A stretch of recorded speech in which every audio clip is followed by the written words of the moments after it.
It's Tuesday and we're live, and that is no jive. Let me make sure I'm turned up. There we go. Man, this looks weird. What do I do here? Hold on, y'all. Let me fix this damn. Forget it.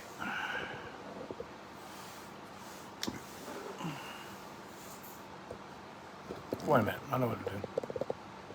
There we go.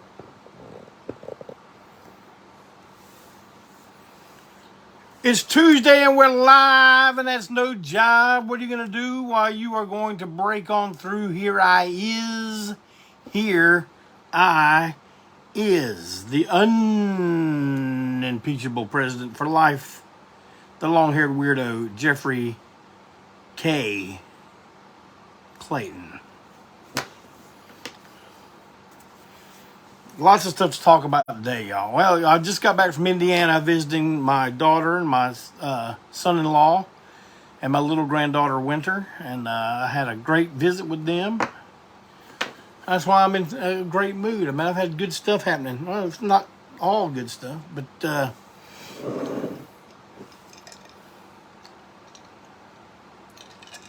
while you got your break on through brews up, because I know how it is. You see somebody else drink, and then you go, oh, damn, I'm thirsty too, man. I need a drink too.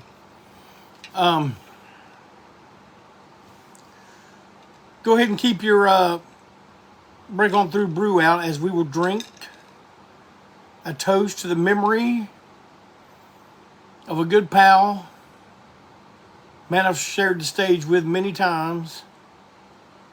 He left us this day 10 years ago. I'm talking about none other than Devin Ward, Commander PP Urano of Cocknews. Rest in peace, my brother. Gone but never forgotten. Never forgotten.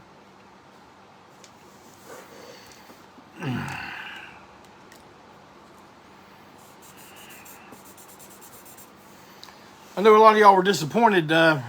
Last week, I sold the Murder Junkie CD, and it sold out like within 40 minutes. Merle will have some into this week, beginning of next, maybe on the weekend. I'm sure his will sell out even faster. He and I each only got 25, so jump on it. Malcolm will have them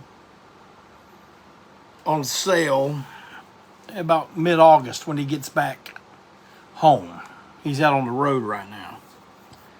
So, here to ruin your groove, still consistently selling every week. But I have a feeling, not this coming Tuesday, but the Tuesday after, it's going to get knocked out of first place on the ANTiSEEN sales list, because August 1st,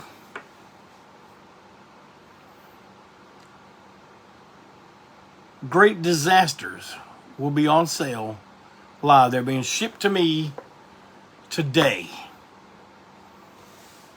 from Oregon.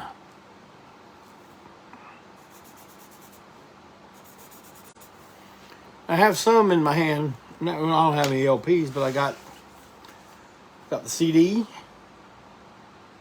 in hand. It'll go live on August 1st. I just showed too much. I showed more than I intended to. But here's the cover. Here's the back cover. I already showed the back cover online. Tell me if any of you can guess where that inspiration for this record cover came from. I mean, you got to tell me something. I bet you can't figure it out. I'm way too slick.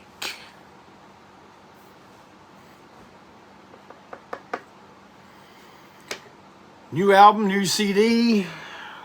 All kinds of good new stuff coming out. Some of it I can't even talk about yet because I'm waiting until it's more in the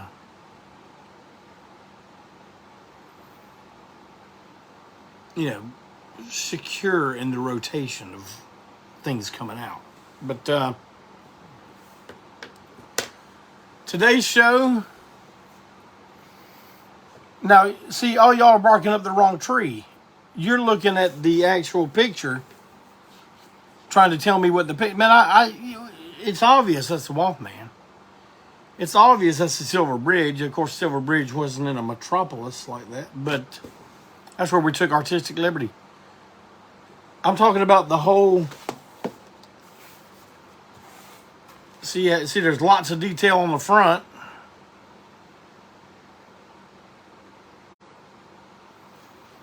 But the same picture on the back with most of the detail taken out. What album cover did I grow up listening to? Nope, not The Exploited. That had that same thing going on. You can guess, and if you guess it, I'll tell you you're right.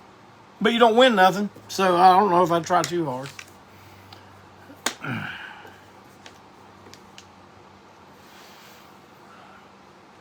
Now I'm going to talk about real quick. Well, first of all, I'm going to tell you that today's show will be based on the idea by my main man, J.D. Morrow, from last week when he said top 10 PO'd moments.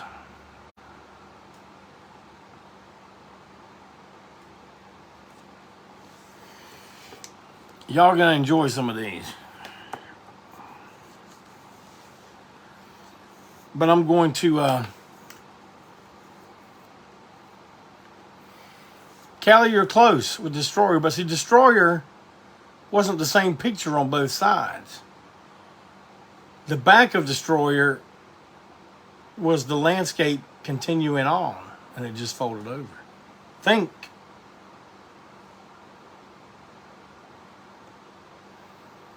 As you see, Will Tanner's taking some shots at this.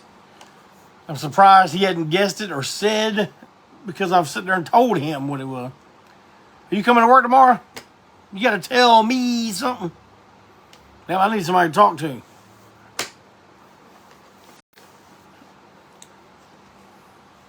My main man, Callie Hellstrom. We've all been trying to help him out here for the last bit. Well, man, he's in home stretch now. Now, I'm going to explain a little bit of what's going on. But they have found a place. The people are being very helpful. But at the same time, the people from his old place are really bearing down on him, even though they have bought themselves one more month in this place. They are being treated rather badly. I'm not going to go into too much detail, but I'll just say what we're looking at here. They've got to have the deposit for this new place by the 28th of this month. 18. We got 10 days. If it's possible, I would like for this community to see if we can raise $2,400 within 10 days. And I'm going to just point out there going, damn, you did it, damn, you're playing, you ain't doing it. Yeah, I'm going to contribute again. Because, I've heard all the details. And I know what's going on here. I just don't feel comfortable telling people's personal business on here unless they're on here to talk about it. But, man, it has been a raw deal from the start. And I don't know if they treat everybody in California like that. But this is a little place. It's not like L.A. or San Francisco or nothing.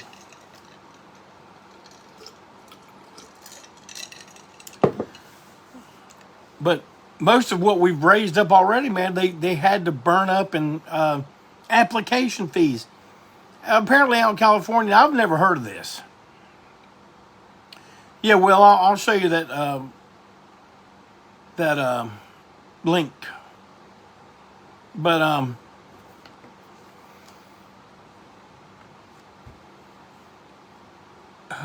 I lost my train of thought here.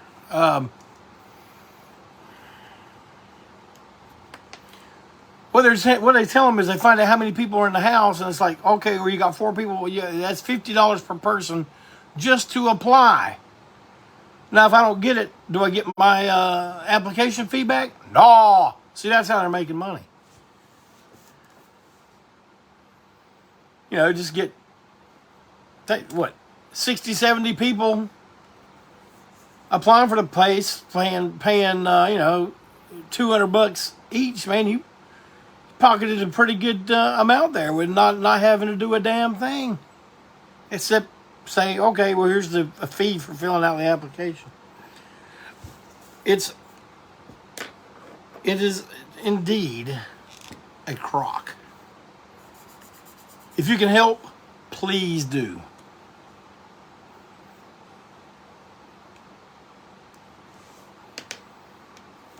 All right, here we go. Top 10 most PO'd moment. I'm keeping this limited to the band. And I asked some old members this morning. I wrote a text asking if they could help me out with this. So what are some of my top greatest tantrums? Working class. And I also said, well, this includes some of Joe's too, you know, because me and Joe have gone at it with each other. And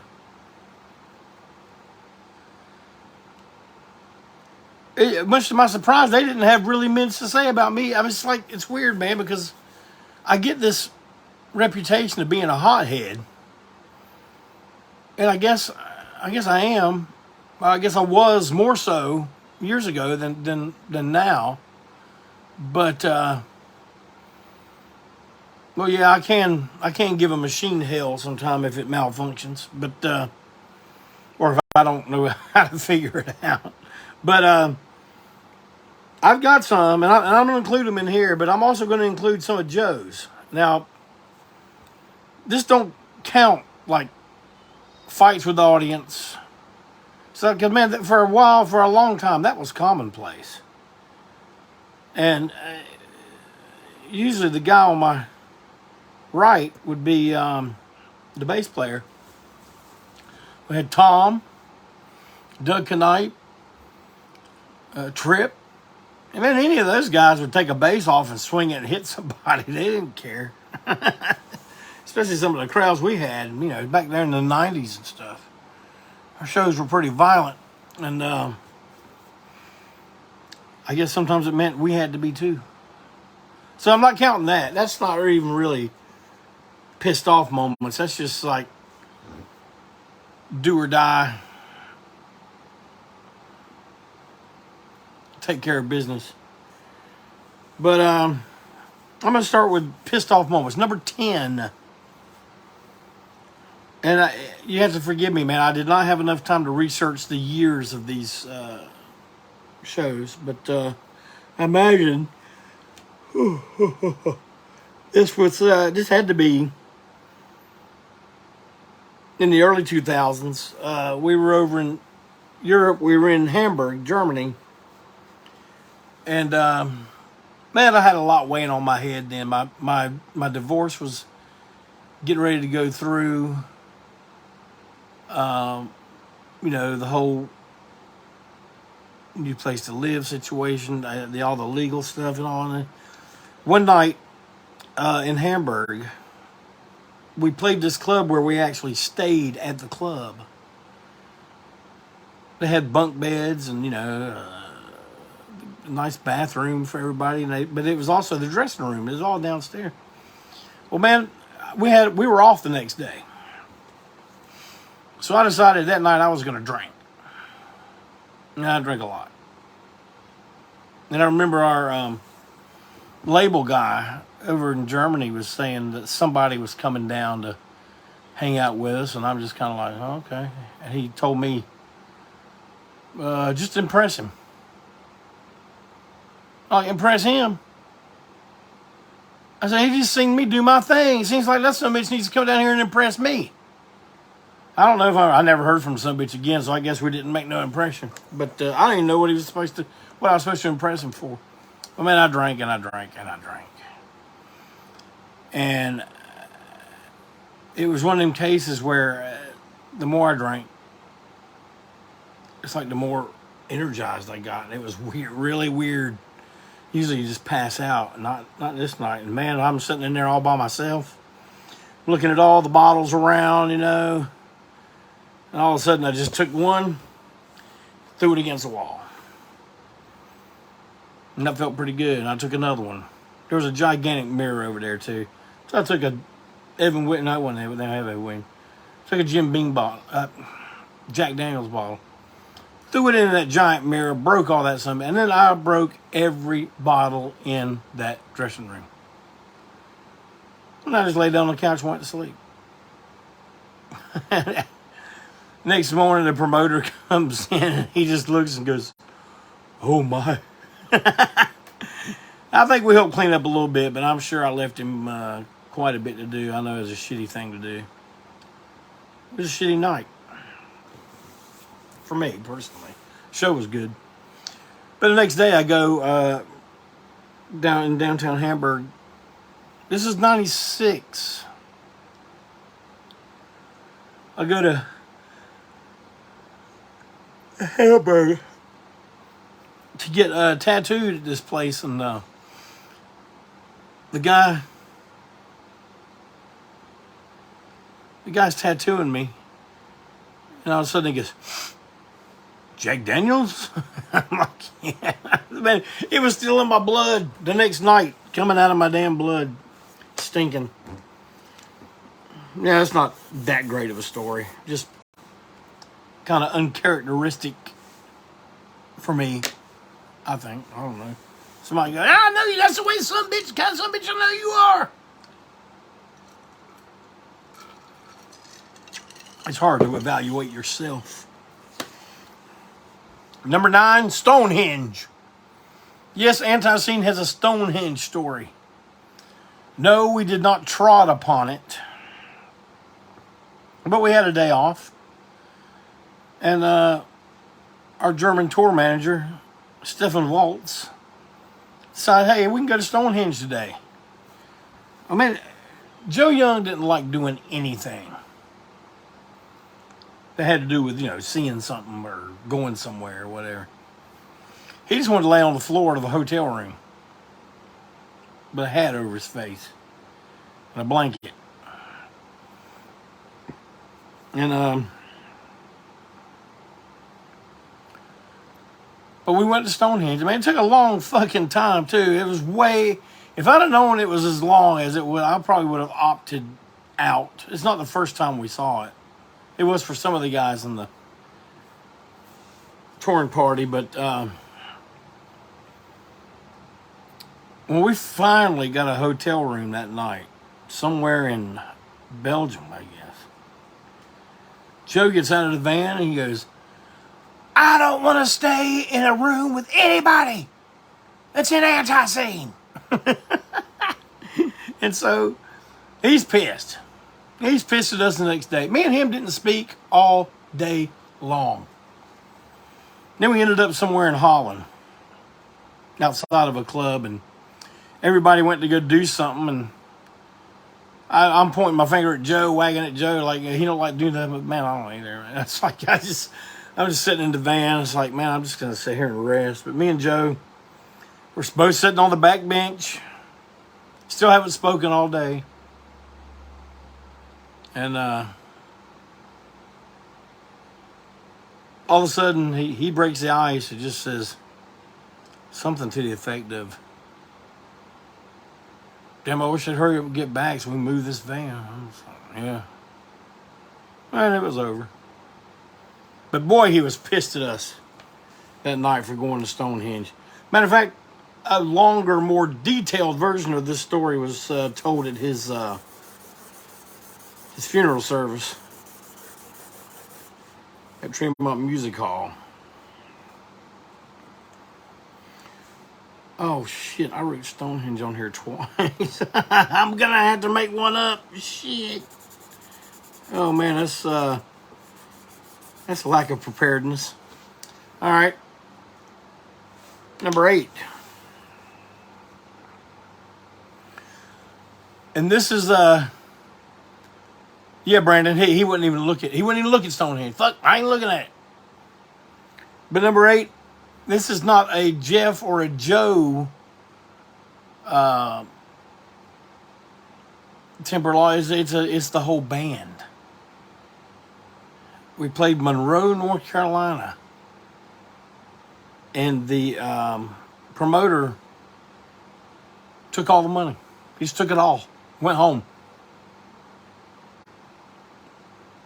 He's going to buy crack. When I say home, I mean living with his mom and dad. Well, we found some people there at the show. Hey, do you know where this guy lives? They're like, yeah, we'll take you out there. They took us out there. And man, Barry and Jeff Young and Joe Young, they just walked into the guy's house. His parents were sitting there watching TV. Now, see, you could tell we were pissed, man, because, cooler heads would prevail and say, well, these son of bitches probably got a gun. Weren't even thinking about that. We had a gun. We had guns. But, they just walked to the back of the house, went to the guy's room, and saw him scatter up under his bed. Well, Barry got on the damn floor and pulled the son of a bitch out from under his own bed and turned him upside down and shook him until money was falling out of his pockets. Then they dropped him on the floor and started taking the money out of his pockets.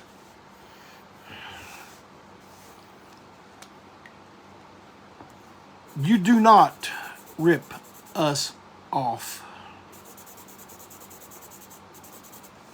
I know some bands go, oh yeah, you rip us off, man. We're gonna contact our lawyer and no lawyer contacting. We like swift justice.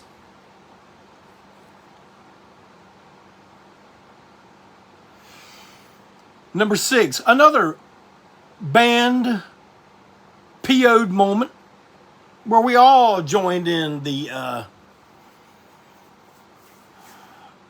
losing our shitness. Lund, Sweden, 1993.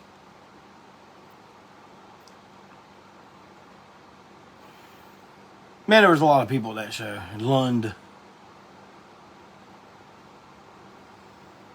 We were staying at a really nice hotel. When we get there, Ice Cube, the rapper guy, his touring party is down in the lobby of the hotel, and Joe went up and started talking to him because he was looking for Final Four scores, and we couldn't find a paper. He saw they had a USA Today. We're reading it, and he's like, he went over and told, hey, you mind if I ask what the Final Four scores were? And Joe was real into that. And when he got somewhere that he couldn't get the information or listen to it on the radio or whatever, he'd get really irate. But Lund, man, the Ice Cube merch people came out to the show.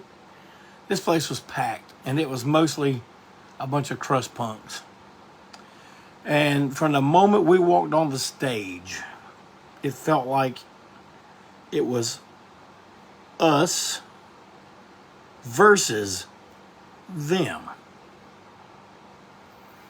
The sound was terrible. I'd been drinking wine that afternoon, and man, my blood was so thin that when I did the juicing gimmick, so much blood came out, man. It covered the microphone, which made the microphone feedback through the monitors, which made everything feedback through the mains. And man, we couldn't hear. But it was bad before, but now it was terrible. There's Krusty Punk. I suppose it was a boy and a girl making out in the front of the stage. And Joe just walked over to him with a full pitcher of beer. Now, Joe gave up beer. I can tell you how irritated he was. He just took the pitcher and poured it over both of them. Just threw the pitcher behind. At this point, the monitors are squealing so bad, I just turned around, looked at my brother, took the mic stand like this and threw it in the drum kit. Greg knocked over his drums. Tom took his bass, threw it on top of the drums, and we just walked off and said, fuck it. Man, we were on stage about 20 minutes. Yeah, I know the Doors used to do that all the time, but they'd punch people and then run out the door, you know. But we were just like, what are you going to do? I had to go to the hospital because I had cut so deep, man, my blood was just like going. I was like, fuck. But everybody was too drunk to take me. They had to find an interpreter to go with me and take me to the hospital. That socialized medicine, I knew I wasn't going to pay for shit. So to retaliate, they stitched me up with no Novocaine.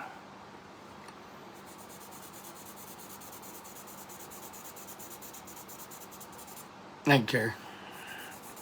Tough guy platitude right here. Stitch me up, keep your Novocaine. All right. Here's a time. Number 5 is when I got pissed off at the Young Brothers. Mark Deal wants to know my worst stage injury. Let me get to that since I'm off one on my top 10. I'm going to do a top 9, I guess. I'll talk about my worst stage injury. Well, I'll go ahead and talk about that. Man, it has to do with my knee. My knee is permanently fucked up from the shit I used to do. I used to do this gimmick when I was, 160 pounds, 175 pounds. Jump up in the air and come down on my knees, and say, well, oh yeah, it looked great during the show, but, and then, going through tables and shit like that. I was talking to my main man, Greg Weaver, recently. He saw our show with Fear back in 2000, 23 years ago. And he said, man, I remember that night you said you thought you thought your knee was completely out. And I was like, it probably was. Doing shit like that. But, yeah, my worst injury has been my knee. Now, there have been times when I've cut myself so bad that I've had to go get stitches. But as I got older and more experienced, if I got something that real bad, I thought I need stitches, man, I did the super glue trick. Learned about Sabu and all that stuff. You hear about that, and man, it works. It works. Forget stitches. Forget paying for all that. But number 5 happened around 96, 97. And I'm going to say something that's very unpopular here. There's some of you out there that think, oh man, I can operate fine, with a buzz, drink a few beers or get high on some pot. No, you can't. You can't. You think you can, but you can't. I'm not saying you. I'm saying you, people in general. You can't do it. Man, I can't. Prime example, the Young Brothers were nice and stoned and drunk and everything, and we unloaded some gear at my house, and they took the rest with them down to Possum Holler, South Carolina, where they lived at the time. And this is the time when we had the T-shirts with the Rebel flag on the front, white shirts with the Rebel flag and the washboard on the back. And we kept those things in what used to be an Army typewriter case. I've still got the damn thing in there. The First Lady keeps all of her Kiss records in it. But they left the back door of our trailer open. And they rode from Charlotte to Possum Hollow. Now, the fact that less things didn't get stolen or missing is amazing. But they get up the next morning at their house, they come out there, the door's open, and they notice that damn T-shirts gone. Guitars are there. Drums are there, amps are there, like. And so Jeff Young he goes ahead and right off the bat and says, someone come down here and broke in the trailer. I'll say, all right. So they knew you living on basically a dirt trail, that you were down there, and they came down there because they were in desperate need of some shirts. Forgetting the musical equipment that we can take to a pawn shop and have it out of our hands like that within an hour. We need them shirts. Okay, yeah, Jeff, no one came down to Possum Hollow and opened the door of the trailer and stole the box of shirts. That didn't happen. What happened was, you were too drunk, or you were too high, or a mixture of both. And when you opened the back for me to get my bag out, and I'm going up to the house, you just didn't shut it. You got back in the car and drove to Possum Hollow. And how did I know this? Well, I got a phone call from someone in the Pineville, North Carolina area. And they said, man, I saw about 6 kids riding bikes, and all of them had ANTiSEEN t-shirts. And I'm like, describe the shirt to me. And it described it. I was like, oh, okay. Then, a good friend of mine, guy we shared the stage with for years, used to be in a rabid salesman, Lowell Ott. He gives me a phone call. Hey, Clayton, man, my brother found a army-looking trunk on the side of the road with ANTiSEEN stickers on it, and he got it. Man, it was full of ANTiSEEN shirts. I think he's been giving shirts away to neighborhood kids. And I was like, are you serious? Back then, I was like, hey, give me the phone number, man. I write it down. I call him up, and I said, man, you found our trunk? He said, man, it was on the side of the road. He goes, I didn't know it was y'all's, but I kind of thought it might be with all them shirts in. But he'd already given some to the neighborhood kids.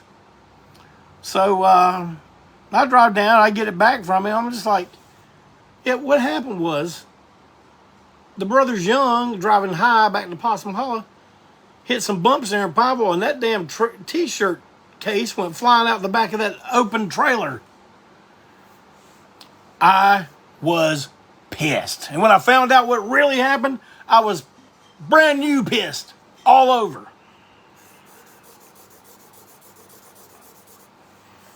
Still only number 5. You're thinking, well, damn, these ain't too bad. Everybody be pissed off about that.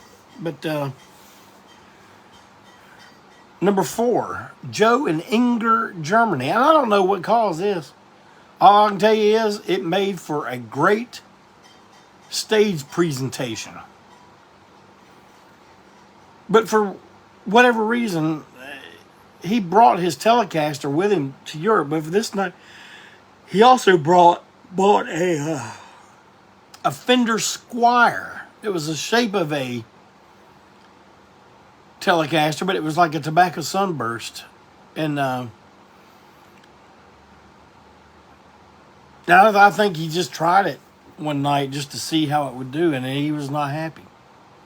Not happy with it at all.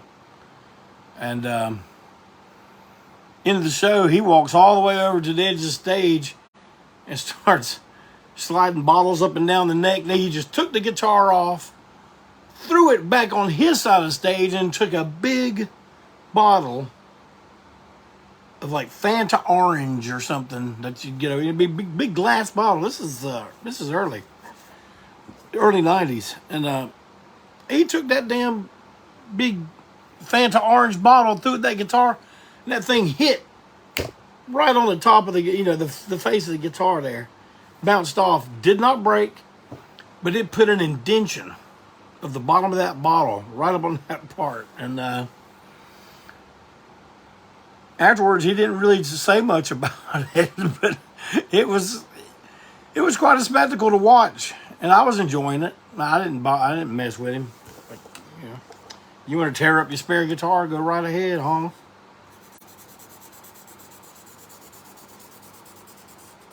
All right, here's another top 10 PO'd moment. This is number 3. Yeah, I guess it's number 3.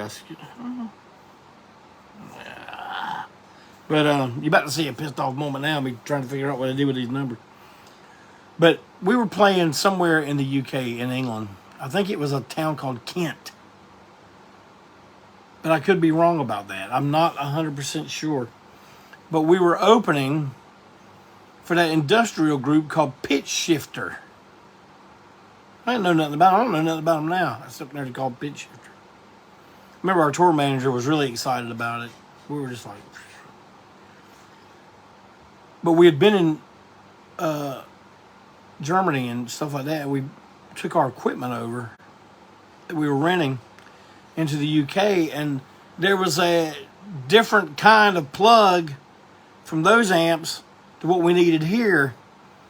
And they were just trying to figure out what to do. They couldn't get an adapter.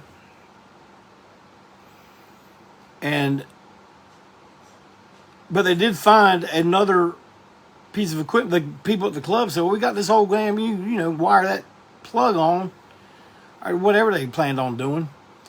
And the brothers, the young brothers were going back and forth about it, back and forth, back and forth. And then it got heated, like real heated, right? So heated that we all just stayed the hell out of it. When brothers fight, you do not get in there and try to do any heroics. You may find your head busted open. And so I see Jeff sitting there with a pair of wire cutters. He's got the end of the amp. So, you want me to cut it? You want me to try to splice it? Do you want me to cut it? You want me to try to splice it? And Joe finally just goes, well, cut it. And he goes, pop. And he goes, why the hell did you cut it? Man, they screamed at each other out of the club onto the sidewalk, still cussing each other out. I mean, I'm talking at the loudest volume they could talk and scream. People were coming out of other businesses to watch this because they thought it was going to erupt into something. We were just like, man, you got to let this go. You got to let this one burn out. Telling them, shh. No.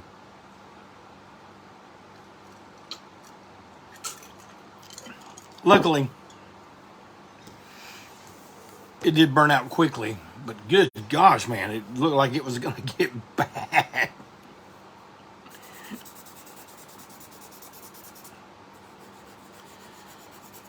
All right, now here's the ones you all been waiting for, number 2 and number 1. Number 2, and I don't remember the year exactly, but it was the last Confederacy of Scum Super Show that we did in Austin, Texas.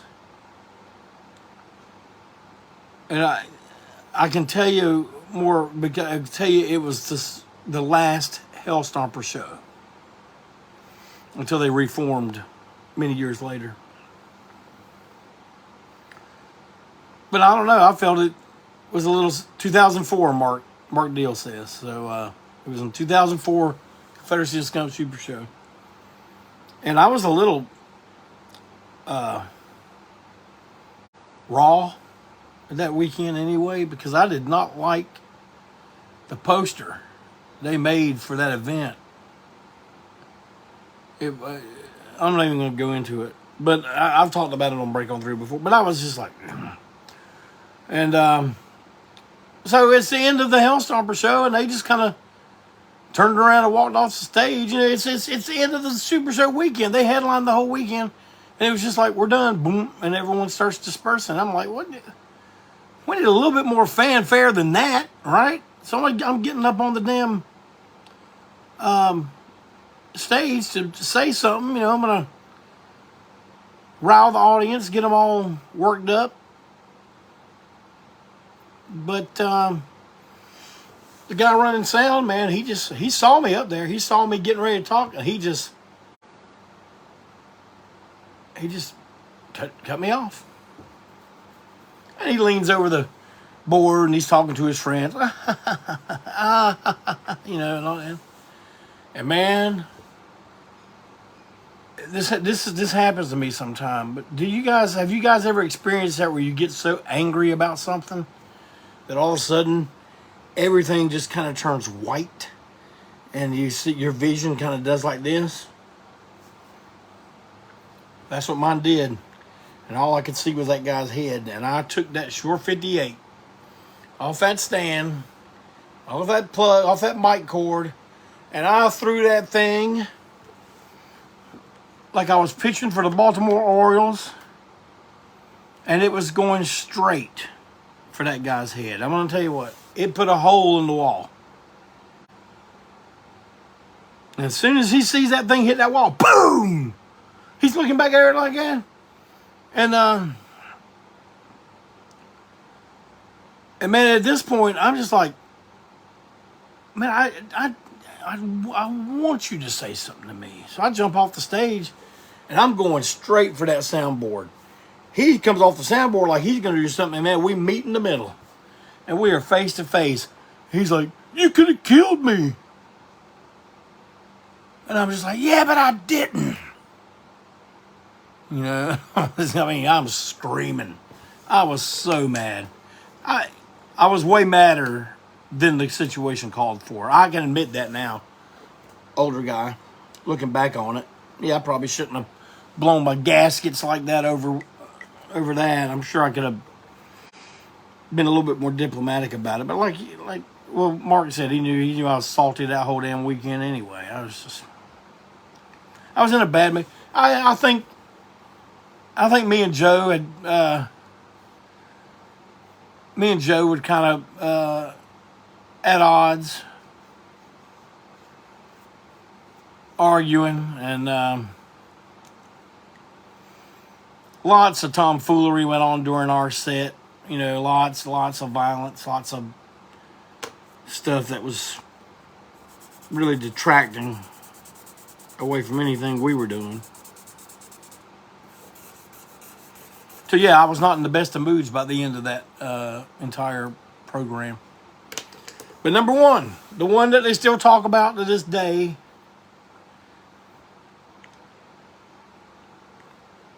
Confederacy Scum Super Show. Right? You get all those guys together, all that testosterone and egos and stuff. Yeah, and everything gets ramped up a little bit. But it was a COS Super Show at Ground Zero in Spartanburg. In the year 2000, 23 years ago. And they still talk about this. But we played the second night of the Super Show, and you know, we had all our guests coming from all over the place. Hammerlock, Cocknoose, Rancid Vat, Lime Cell, you know, everybody with that. Tunnel Rats. So we get in there, the kid running the monitor mix told us, hey man, we can get in there early if you want to, like at, 1 o'clock. And like get this down. And man, we worked for 3 hours on the sound check. And that was unheard of for us. Unheard of. But we really wanted it to be good. And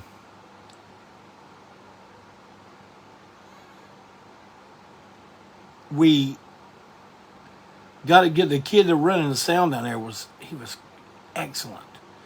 And even he says, well, man, I can go ahead and get front of house too. I'm the monitor guy, but I can get front of house, or maybe it's vice versa. Maybe he was the front of house, but he did the monitor mix.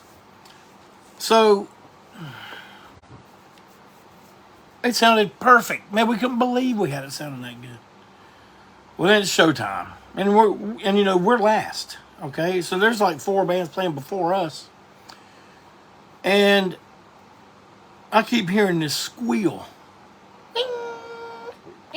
You know, people talking about they can't hear the monitors and stuff. I'm like, how could they not hear the fucking monitors, man? Well, I found out why. Because the guy that does the monitor mix, he came in and he was drunk. Oh man, I can operate having a few drinks high. No, you can't. You cannot. You think you can, but you can't. And he couldn't. And he had that PA, man. One thing I can't stand is that high pitched squeal, man. Like I tell soundmen all the time, yeah, that's got to go. I'll stop a song. Let's get rid of that. Well, this was going the entire time. His first song. And we did a long intro, you know, with Cosmo introducing us and stuff. And man, that damn PA is squealing. The monitors are squealing. And I get on there, man, we get about a verse through the song, and I cannot believe and I look over and I see that guy just.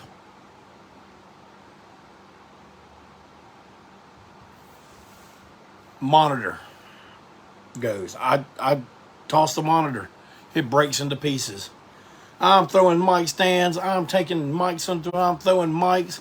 I run down to the damn lower bar and get the owner of Ground Zero, still a very good friend of mine to this day. And I'm telling him, man, if you do not get that guy off that board, I am going to break his fucking neck. Tough guy platitude. And then they came back and they got him off stage, you know, and the kid was trying to forget it, but he was just like, I don't know what this guy's done, you know. And now we're actually on stage. We're live. We're going live. We're live. And and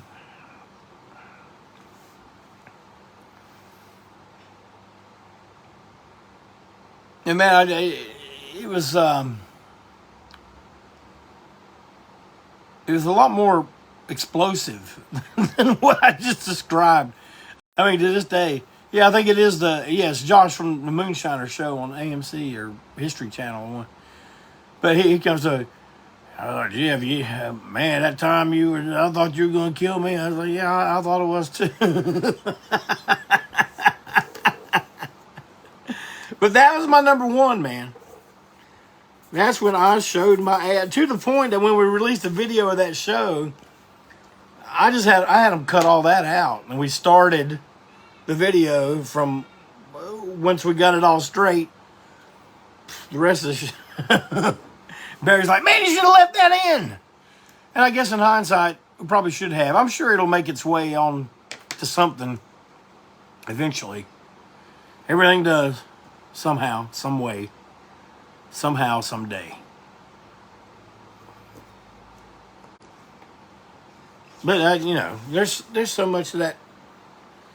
Those stories, I cannot possibly remember all of them. But there's a few right off the top of my head.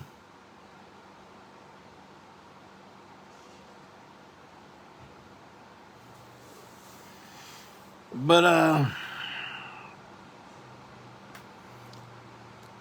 yeah, I gotta release it now, huh, Connor? Pretty much gotta come out now, right? I'll see if I can get my main Clintonzilla to transfer it from VHS tape or CDR, and maybe we just put it on YouTube for free. Clayton goes ballistic. But hell, that's all I got today. That's pretty interesting, huh? Pretty fun talking about that stuff.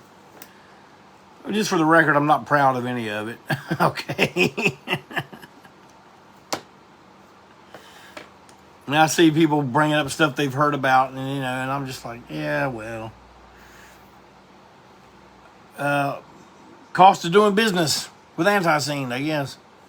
But I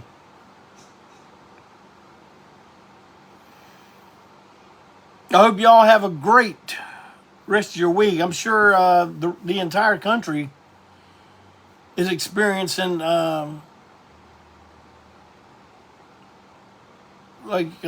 pretty high heat.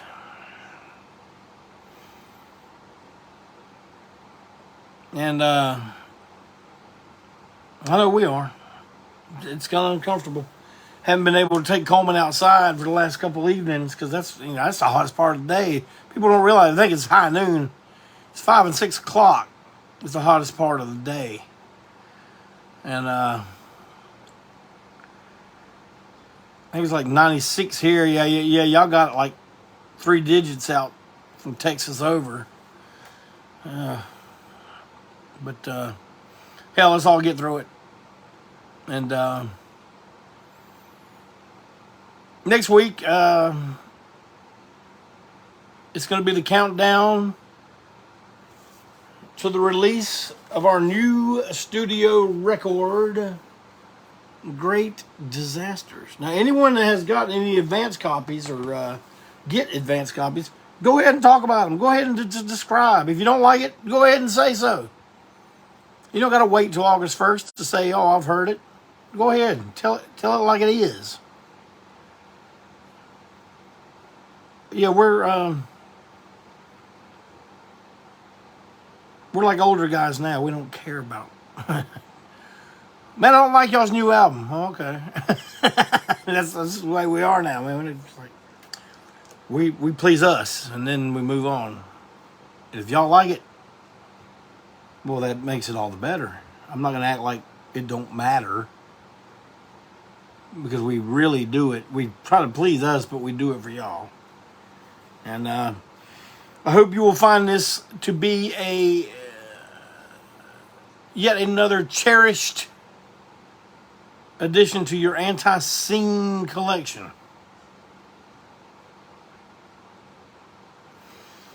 And as always, I am going to post the link. I think the link just came up for Callie's GoFundMe. Guys, if you can help, we got 10 days to do this and get this family out of this bind. It's like, look, I know people got it tough everywhere, but this is a person in our community, and it's especially tough right now. They're on the verge of possibly being homeless. So if we can help, let's do it. Please. I'm not commanding, I'm not ordering, I'm just saying please. Help out if you can, and anything will. Anything.